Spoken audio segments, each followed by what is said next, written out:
I'm Armando Cuellar, Jr., President of the Weslaco ISD Board of Trustees. This board workshop is being conducted pursuant to Governor Greg Abbott's suspension of certain open meeting law requirements to the extent necessary to allow for telephonic and video conference meetings in response to COVID-19. Notice of this meeting has been posted online for at least 72 hours. The board is meeting by the use of Google Meets and telephone transmission, which allows two-way communication for members of the public during public comments. A recording of this meeting is being made and will be available to the public at a later date. The time now is 5:34, and I call this meeting to order. I'll now begin the roll call. Those board members present signify your presence by saying here or present when I call your name. Mr. Isidoro Nieto? Here. Mrs. Jackie Sustaita? Coach Jesse Trevino? Here. Dr. Jaime Rodriguez? Here. Okay. Mr. Mark de los Santos? Mr. Andrew Gonzalez? Here. And myself. Let the record reflect that a quorum is present, although quorums are not required for workshops. Correct. I believe, correct? Correct. Okay. Item 2, public comments, we have none. They're done. So we go to item 3, discussion on WISD virtual learning program. Dr. Valdez. Good afternoon, President Cuellar, trustees, and members of the audience. Welcome to our board workshop this afternoon.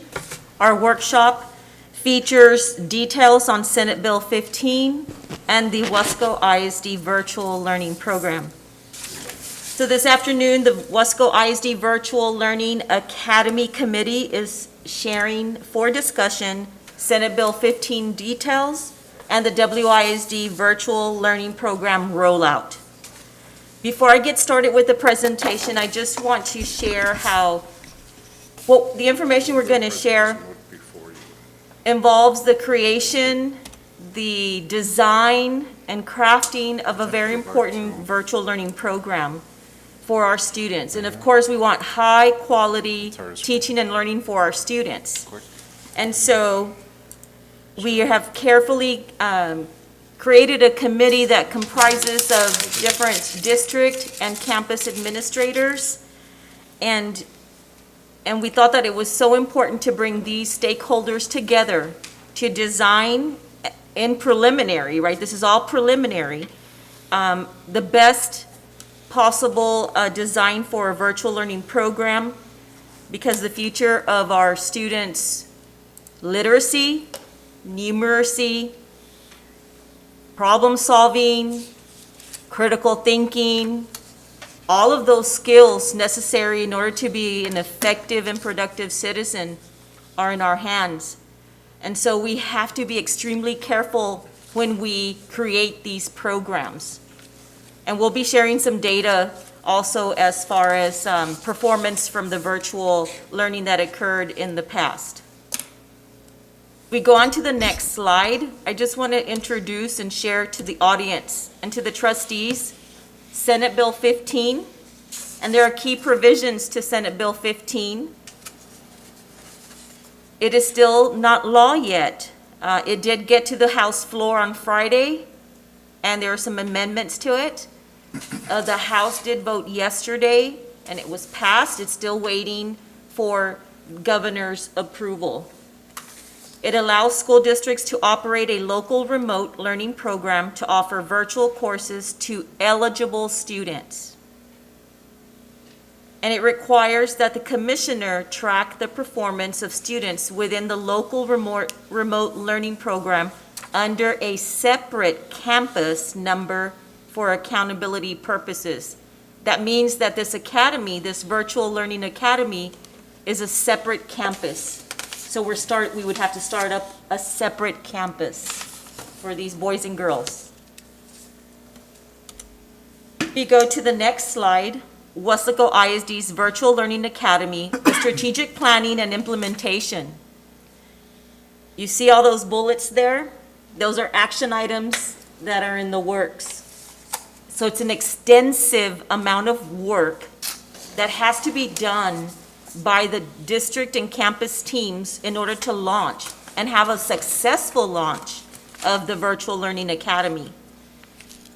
So you see, I'm not going to read all of them there for you, but conduct data analysis based on survey results for pre-qualification, creating the eSchool setup through TEA, configure new ADA attendance codes, establish the budget, develop academy application and execute the process, and conduct the application review. So if we have thousands of applications submitted, those need to be reviewed to see if they're eligible. And the staff will go over those eligibility requirements. We'll have to identify academy support staff based on eligible enrollment.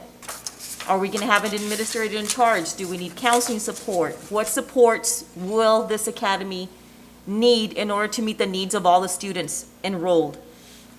Selection of the faculty based on student counts. And Mr. Aguilar is going to get into the details how even the bill, the language indicates how that selection will occur. Plan with administrators, teachers, parents, and students. We'll have to withdraw and transfer student grades and schedule them to the new virtual campus. Recreate master schedules. Roll out teacher preparation, because there's, in the language of the bill, it stipulates there must be PD on virtual instruction.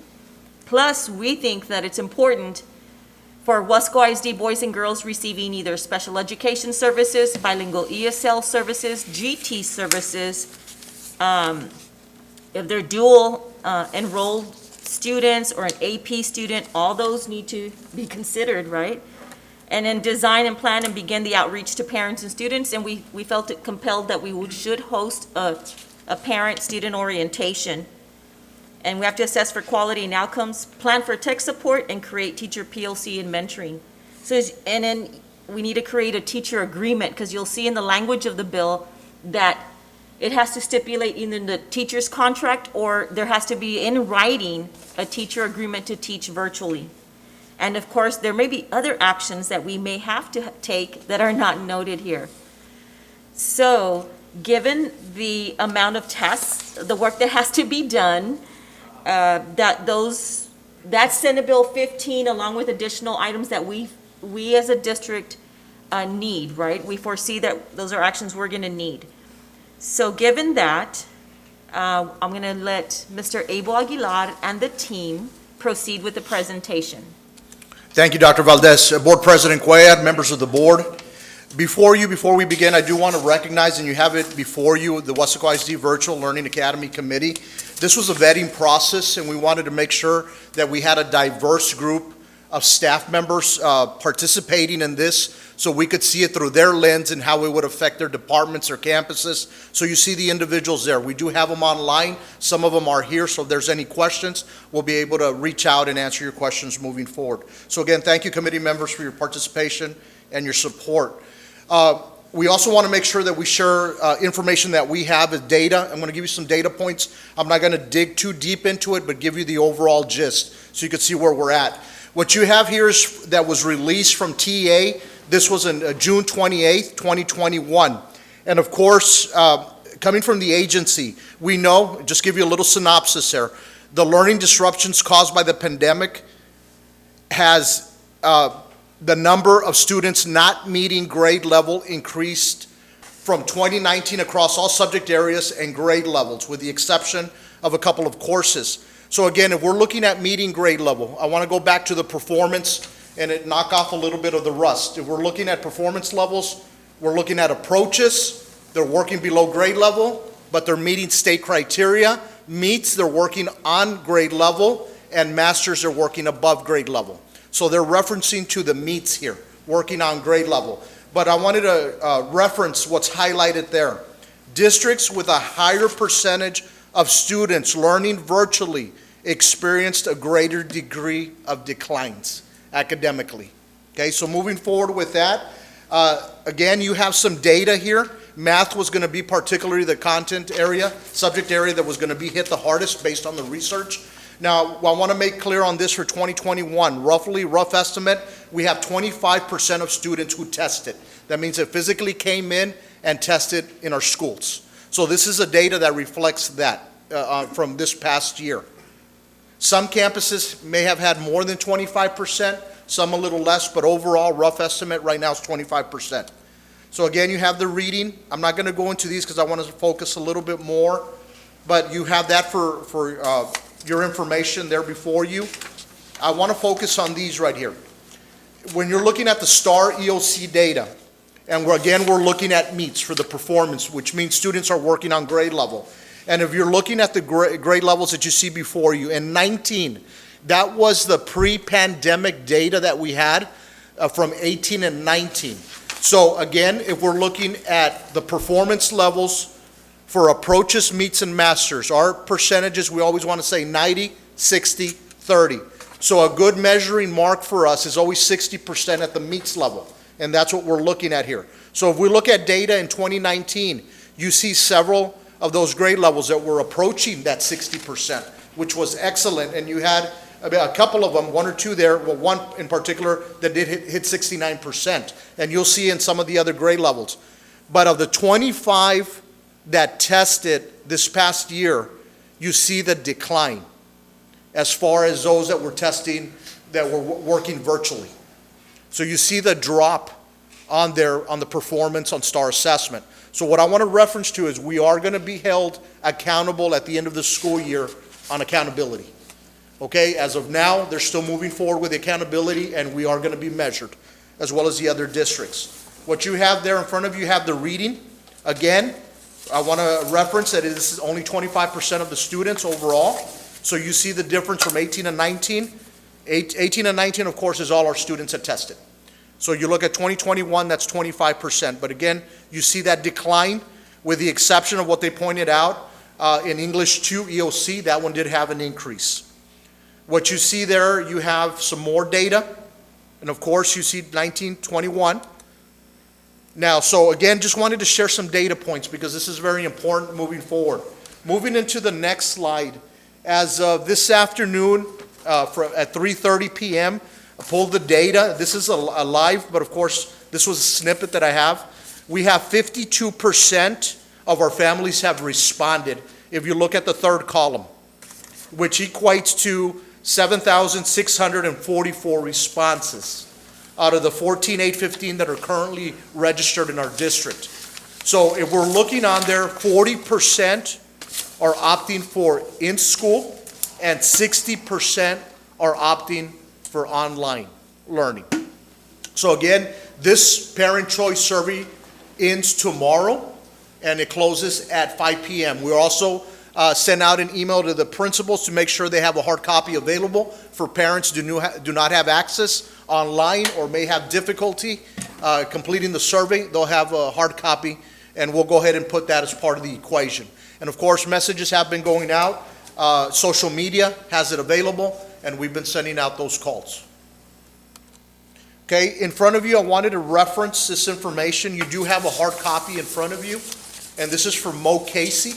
And again, this is just a little synopsis of the bill.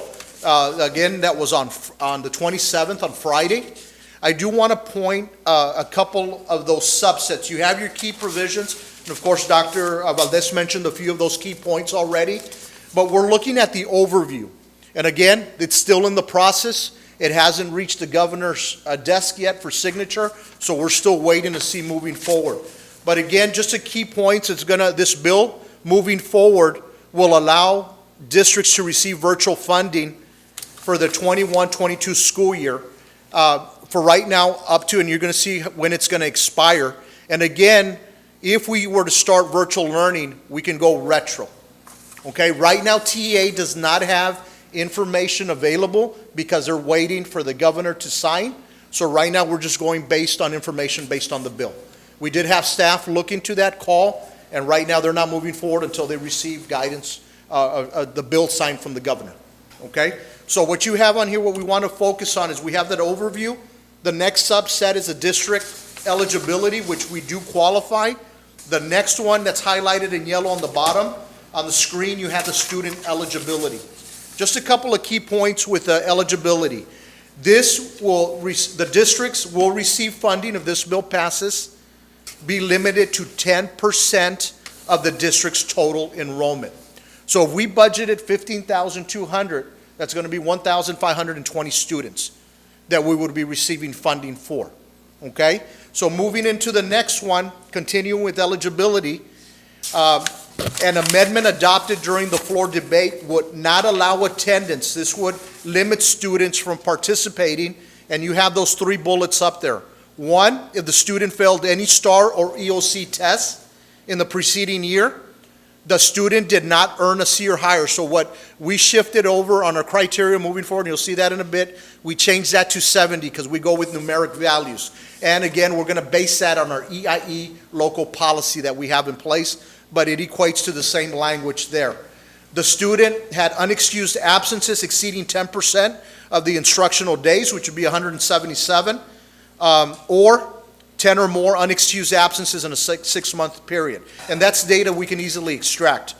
Again, the students participating in the program must also be enrolled in the district, have reasonable access to in-person services for the course at a district or school facility, and meet other additional criteria. And we'll go more into that in just a bit. Again, I did discuss a little bit about the accountability. As Dr. Valdez mentioned, this will be a program that's separate overall, and it would be a different, pretty much assignment campus assigned, that's gonna have its own accountability tag. Teacher assignments, also, that was briefly covered as well. The bill prohibits teachers from being required to teach both remotely and in-person students during the same class period. Doesn't mean that they can't do both, but they can't do it simultaneously. That's what the bill limits, and that's the language that they're using. Also, as was mentioned earlier, the bill also requires that a teacher not be directly or indirectly coerced to agree to an assignment to teach a full-time local remote learning program. And of course, how we're going to roll this out is we're going to discuss. And the expiration on the bottom, the bill does include an expiration date of September 1st, 2023. So moving forward, and again, this goes back to the actions that Dr. Valdez mentioned. This would be part of our rollout process, beginning with an application. So a couple of points here. We were going back and looking at what is it going to take to successfully get it started, launch it, gather data, and make those decisions moving forward. So if we were to look at this, and this was, again, a thorough discussion with all the committees as we vetted this process, and we looked at several different scenarios. The application for this program will open Monday, September 6th, 2021, and close Friday, September 10th, 2021 at midnight. A student must be currently registered with Weslaco ISD to apply, and students admitted to the Weslaco ISD Virtual Learning Academy will be notified of their selection on Monday, September 20th, with the first day of virtual instruction starting Monday, October 4th, 2021, which would be the start of our second 6 weeks. Now again, going back to the action items, they were in quite a few and extensive, and that's what led us to determining some of the dates moving forward. And again, this program will be available until, for 2022, until the 22-23 school year, Criteria for admittance. Weslaco ISD pre-K to 12th grade with medical conditions. Students who do not qualify for homebound, but puts them at a higher risk. So this is also a criteria that was added. The committee felt that this was important, so we decided to add this moving forward. Also, Weslaco ISD student who does not qualify to receive the vaccine from pre-K to 6th grade would also qualify for criteria for admittance. Again, students will not be admitted, and I covered that from the document that was shared with you from Mo Casey, so I'm not going to go over all of those points, with the exception that we changed the second bullet to the 70, and it reflects EIE local policy that we have as far as the language. Additional criteria established by the district. This is no behavior intervention records where the student was removed for instruction, and the purpose to remove for instruction because they're more severe scenarios. So that's other criteria that we have in place. What's going to be important is also understanding the participation acknowledgements. Weslaco ISD Virtual Learning Academy students may also participate in extracurricular activities or UIL activities that we have in place. Admitted Weslaco ISD Virtual Learning Academy students will return to in-person learning if they are not making adequate academic progress as per board policy. So if they're not meeting promotional criteria, then that could be criteria to go ahead and put them back into in-person learning. Also, the bill requires that students enrolled in the program be administered a STAR or EOC assessment in the same manner as an in-person student. So at this point, I'm going to go ahead and turn it over to Mr. Garlick and Mr. Sanchez. Do you have any questions before I turn it over for the potential financial impact? Okay. Let the record reflect that Mrs. Jackie Sustaita joined the meeting at 5:36. Thank you. Okay. Okay. I'm going to turn it over to Mr. Garlick and Mr. Sanchez. Thank you.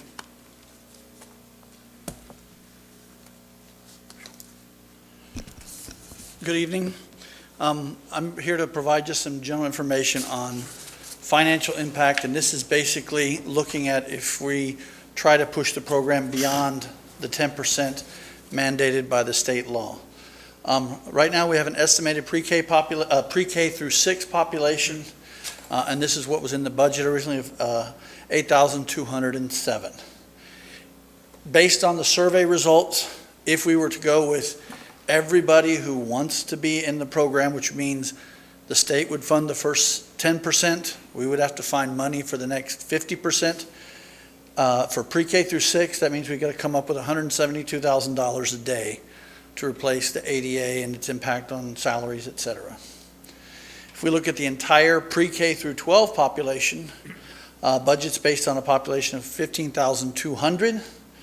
If we decide to fund up to that full 50% of the students, that would be $318,592 a day.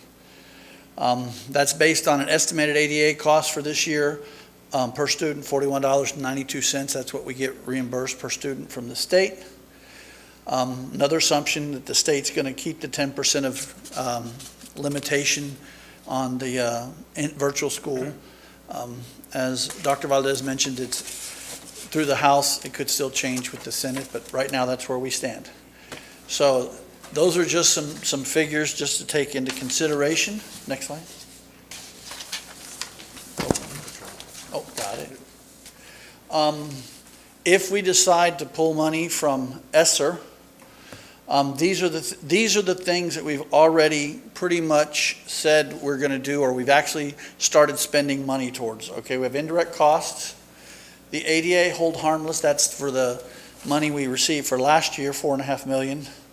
Personnel costs, those are the salaries and all of the expenditures for the different medical assistants and aides and everybody we've agreed to take on for the next 2 to 3 years. There is the first recruiting retention stipend, which we've already put into the work, so that's up there. I did add in a potential vaccine stipend. That's just an estimate. It's not anything finalized, anything like that, just the ballpark. Pre-award costs, those are expenditures that we were being reimbursed for, whether it was air purifiers, desk shield, all that stuff that we bought prior to ESSER. Encumbered expenditures, these are other things that we've already done purchase orders to purchase, whether it's additional air cleaners, whether it's curriculum materials, etc.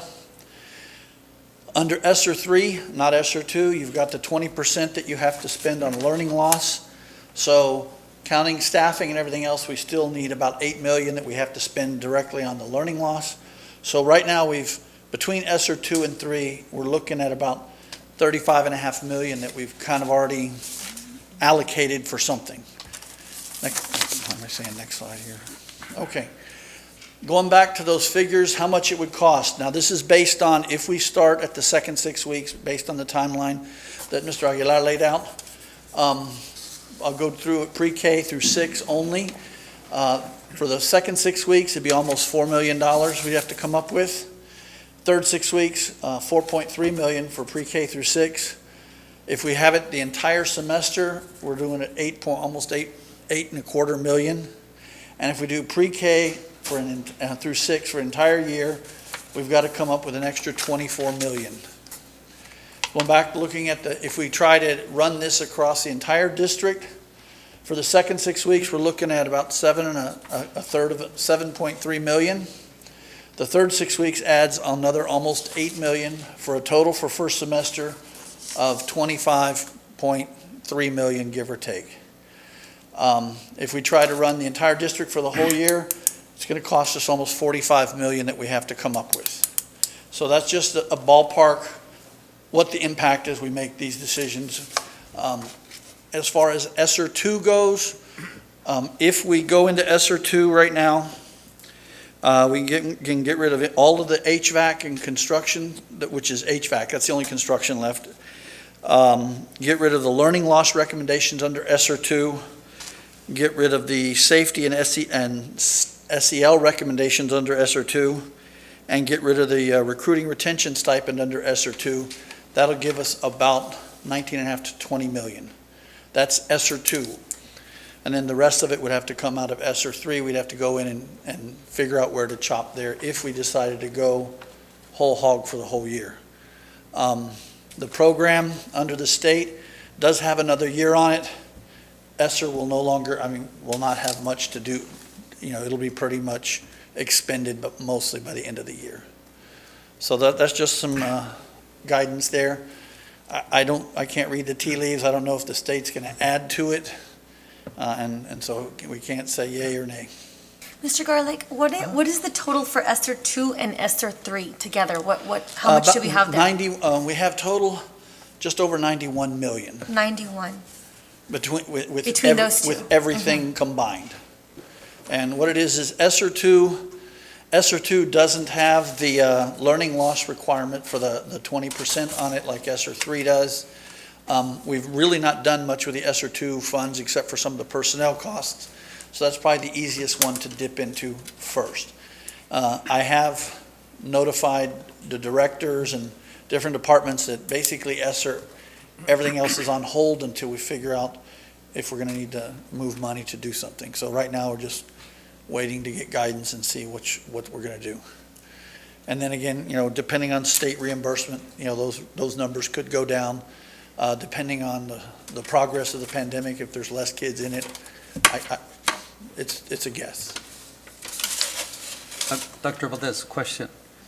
Are you and your committee, central office, recommending pre-K through 12, or like other districts that recommended pre-K through 6 because they hadn't have the opportunity to get the vaccine versus middle school and high school? Based on the data, and we're a data-driven decision-making team and district, so just based on data and the research that I've done on virtual learning, my recommendation, and the team also, the committee recommended, we want as many children to be in school. True.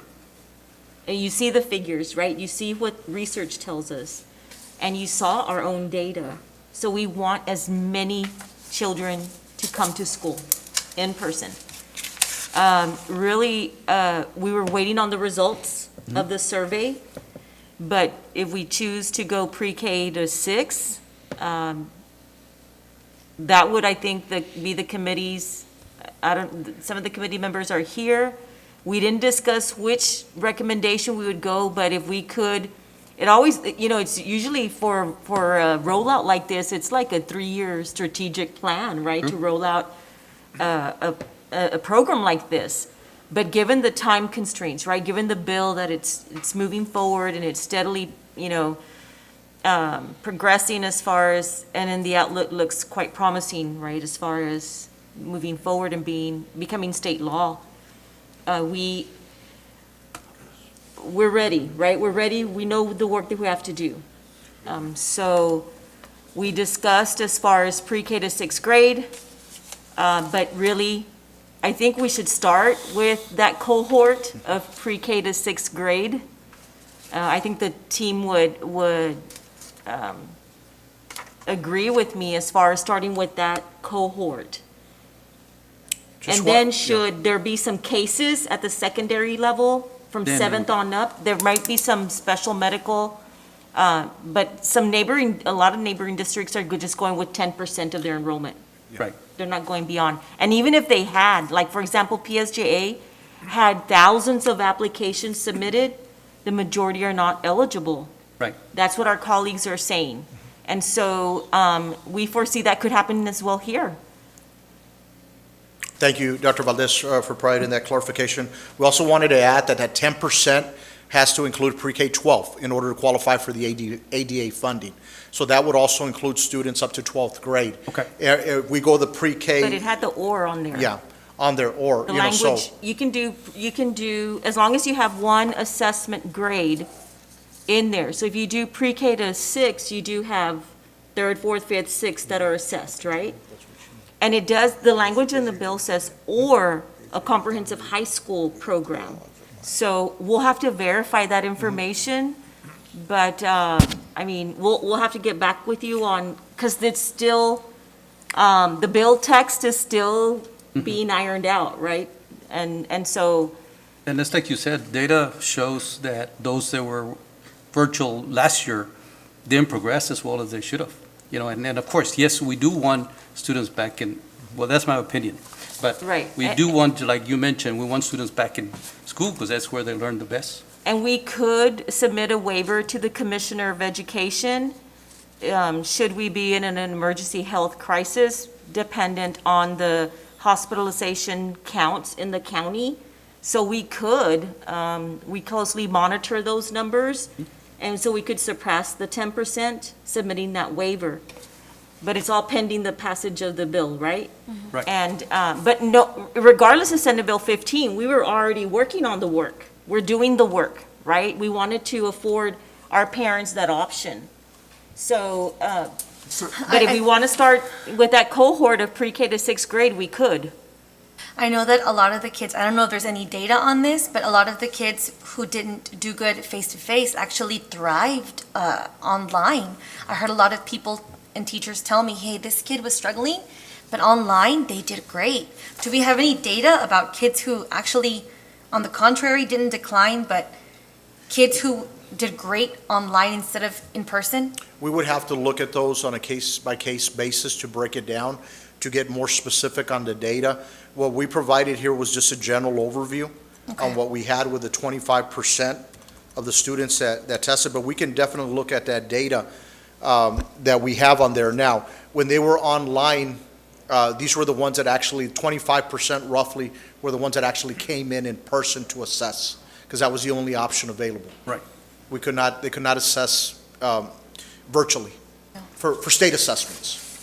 So we'll have to pull up the final, like, course pass failure rates for the end of the year. They probably did excellent, right, in their daily work and just with the curriculum work, the work that they did, right? Right. As far as Weslaco ISD curriculum, but for those that tested, that small, you know, the 25%, obviously the data reflects on the state assessment, it was Correct. quite the contrary, but they could have in their coursework done better online. So we'll provide that data. And you're correct. You know, there's been some, you know, you look at some of the cases where they do flourish through virtual instruction.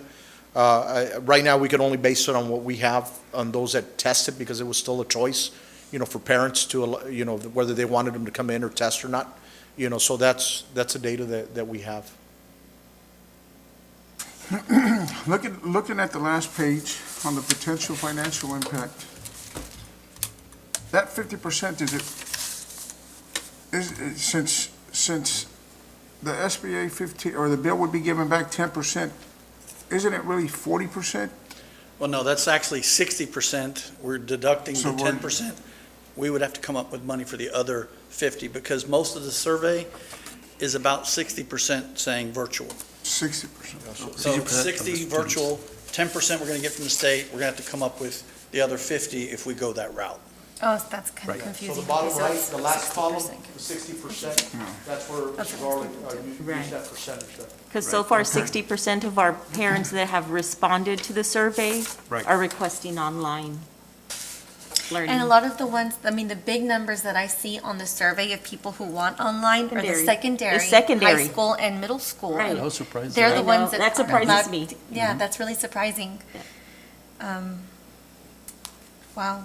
One of my concerns with the data, on the data is, obviously, last year it was a crash course for a lot of these students, for the teachers, for everyone, as far as how effective the virtual learning that was taking place, was it effective, was it ineffective, was it, nobody had ever been prepared for the type of year that we had last year. So based off of all those things, I don't know how accurate our data really is, because if we look at 25% of the science kids that tested, they actually increased a little bit. I think history increased by, they dropped by 2%. Biology, I don't know why, I thought I had seen, The seventh grade, I know that it increased. was it another grade level? Yes, I know it was another grade level that had increased. Yeah, there were some grade levels, Coach Trevino, that did show an increase. For example, if I'm looking at English 2 EOC, then they went 47% out of the 25 roughly. They Okay, had so they I had an I thought I increase. was seeing things, Anna, okay. Numbers get a little blurry sometimes. So that's my concern on the data itself. I know, was there learning loss? Yes. But is it just because of the students themselves? I don't think so. I think there was a flaw in the whole educational system. It wasn't just Right. the student Weslico, itself right. or the teacher itself. It was the way things were presented to the students. Sitting in front of a computer from 8 o'clock to 2 or 3 in the afternoon I don't think that's feasible or doable in any culture. So I don't know, I know we were trying to get the most out of the situation, but I think sometimes you do better with less. Maybe half of the day instruction and the other half, obviously there's 100 ways to skin a cat, so but I'm just questioning the data itself and how effective it really, we can take that into consideration. What about, I know, Doctor, we're talking about setting up another campus, Yes. and would the ratios be changing as far as the classrooms? Would the teachers be able to take on more students? That's all part of the strategic planning that's rolling out. I mean, Okay. we just met yesterday, we're getting everything together, and if the bill, let's say it passes and then, next week, or we should still need another couple of weeks to execute the plan, but that's a lot. I mean, all that goes into, even thinking about high school and GPA. If it's a separate school, there's so many details to uncover, right, and plan for. Now, I don't mean to be a Debbie Downer or anything, but we all have the same vision and goals for our district. We all want our kids to thrive academically. We want to keep them safe at the same time.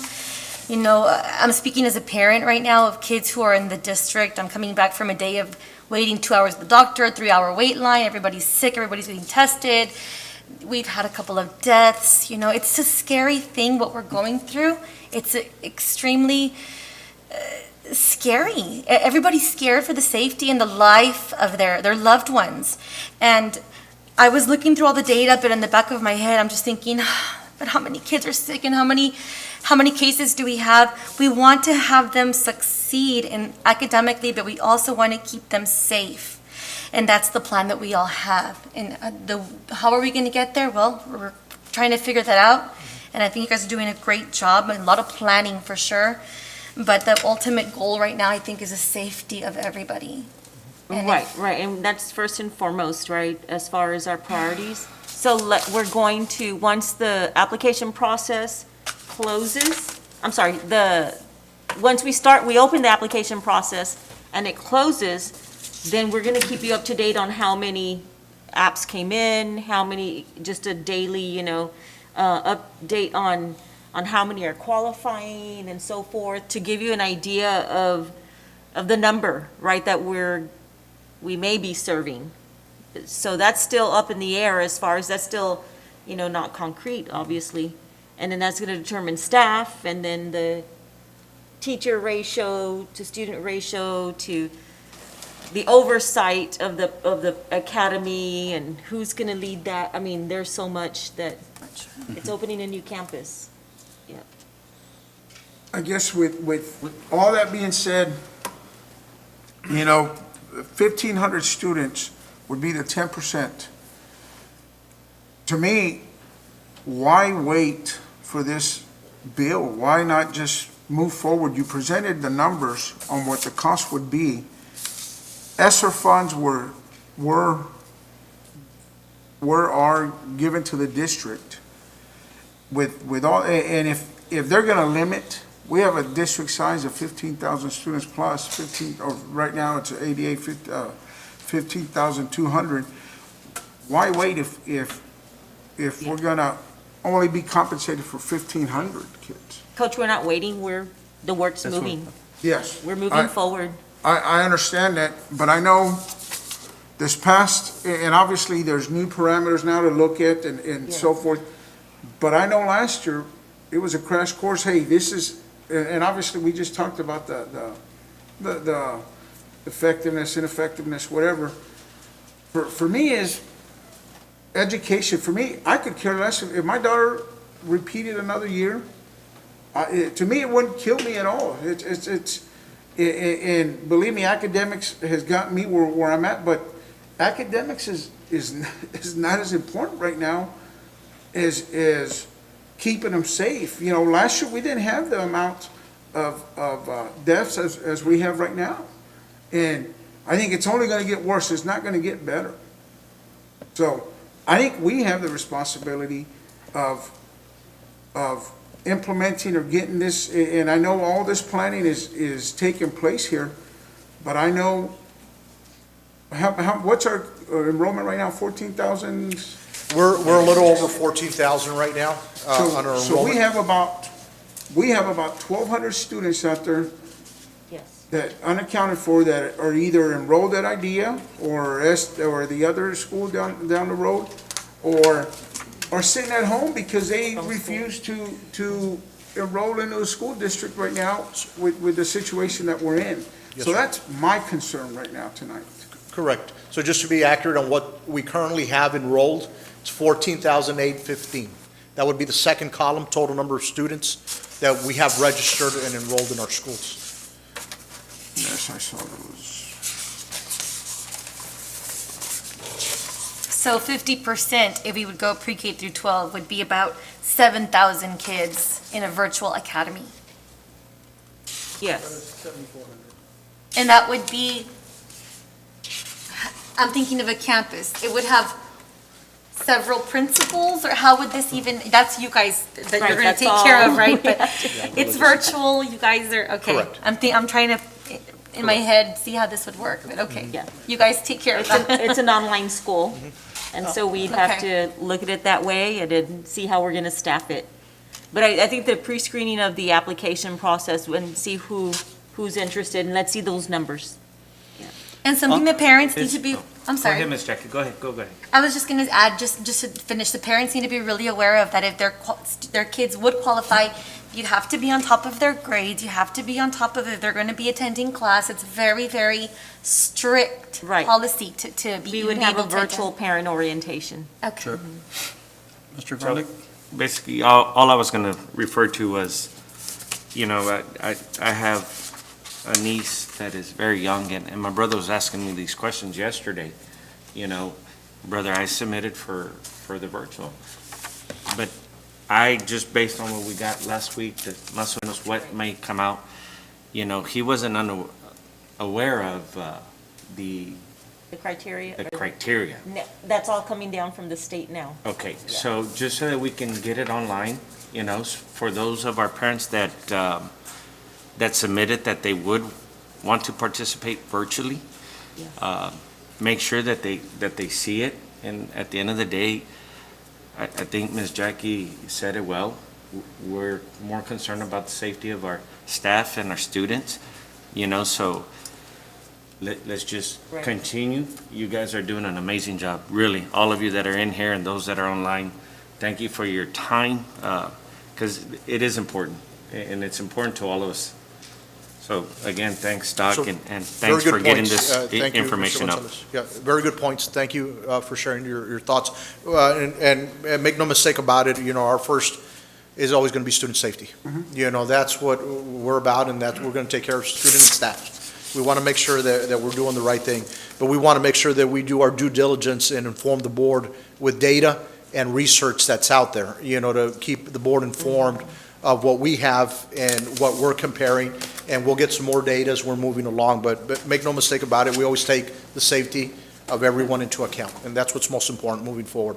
But definitely before we will put criteria, we just wanted to make sure that we had the discussion with the board, presented our information, gather some more feedback, and then we'll make that clear. And I know one of the concerns that came up in discussions, and Dr. Valdez and I were in a meeting last week, and I know one of the questions that came up is that public perception. Once you put virtual, it automatically thinks I qualify. Correct. But we have to, that's where that perception's going to be out there. But again, we have to go back and look at that eligibility and how they're going to meet it, based on the way it's defined here, with, feedback and moving forward with the decisions. Just to reinforce what Mr. Trevino said earlier, I mean, we are Weslico. We have always been the leaders, in everything that we do.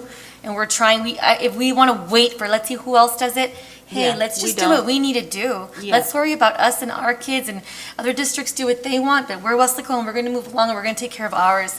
So, That's I right, agree. and the work's been moving, Yeah. and we're sprinting to try to execute it as quickly as we can, but also being cautious and being really strategic, because we don't want to produce a product that is mediocre. We're Weslico, and nobody does it better than us. And that's what we want to deliver to the parents, the community, and the children.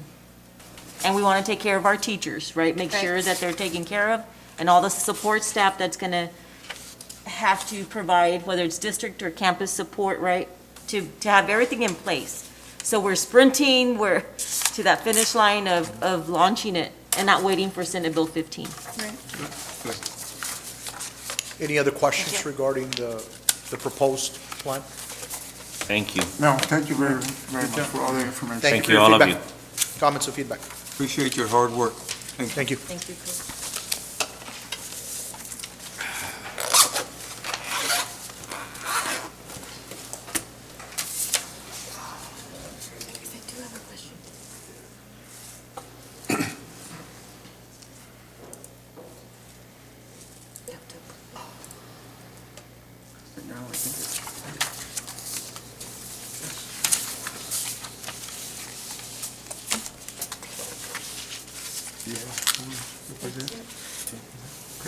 That's it.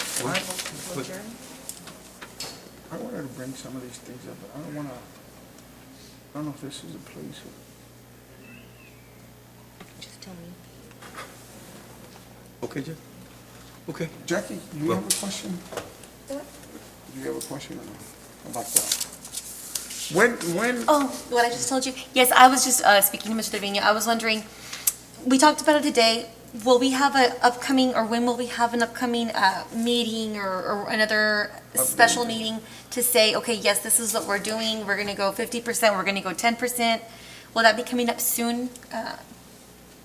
We're opening up the application process September next the week. 6th. So Okay. that's next week. So I would think that the following, we should already have some data.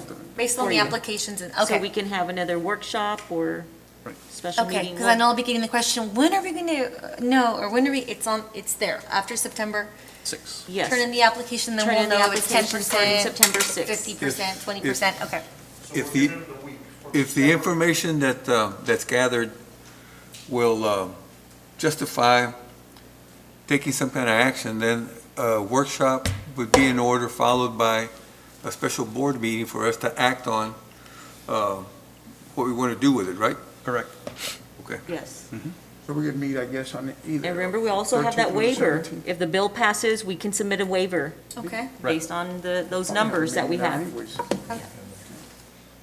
So just to answer your question, Mr. Saita, Monday, September 6th, and it will close on Friday, September the 10th. Okay. So we give them a week to submit that application. And then after Friday, September the 10th is when we'll gather the information and see this is how many people qualify, based on the Correct. criteria? Okay, The timeline is to inform families by Monday, September 20th. It gives Okay. us time to really look through all that, vet it out, see if they qualify and meet the eligibility criteria, and then begin the instruction on October the 4th, excuse me. okay. Mr. Aguilar, have we started to reach out? I saw the numbers. We got about 385 kids roughly unaccounted for. Have we started reaching out to them and calling, checking to see if they are going to enroll? Yes, sir. So, great question, Coach Trevino. Yesterday, we did discuss that because during this process of enrollment, pre-registration with the concerns that are out there, many families were seeking homeschool.